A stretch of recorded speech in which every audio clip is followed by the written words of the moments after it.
રમેશે 28,000 થી ધંધો ચાલુ કર્યો અને પછી મહેશ 42,000 સાથે તેની સાથે જોડાયો. વર્ષના અંતે નફો સમાન રીતે વહેંચવામાં આવે તો મહેશ કેટલા મહિના પછી જોડાયો હશે? જેટલા સમય અને જેટલા રૂપિયા જેટલા સમય માટે રોકો એ પ્રમાણે નફો મળે. સૌથી પહેલા આપણે રમેશની વાત કરીએ. રમેશે 28,000 રૂપિયા રોક્યા. કેટલા સમય માટે રોક્યા? પહેલેથી છેલ્લે સુધી. એટલે 1 વર્ષનો ધંધો છે એટલે એના 12 મહિના થાય. આ કોની વાત છે? રમેશની.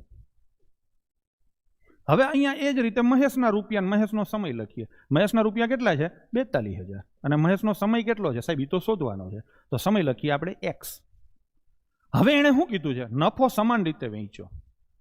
એટલે આને જેટલા રૂપિયા નફો મળ્યો એટલા જ રૂપિયા આને નફો મળ્યો. એનો મતલબ શું થાય?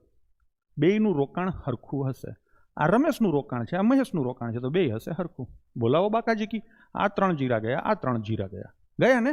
6 ઉડે તો 7, 6 ઉડે તો 2, 7 ઉડે તો 4. તો x બરાબર 8.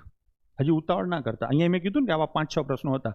કેટલા મહિના પછી જોડાયો એવું પૂછ્યું છે. આ 8 મહિના એનું રોકાણ થયું. 12 મહિનાના ધંધામાં તમે 8 મહિના પૈસા રોક્યા છે, એનો મતલબ કે તમે 4 મહિના મોડા આવ્યા છો. તો અહીંયા જવાબ શું આવશે? Option A 4.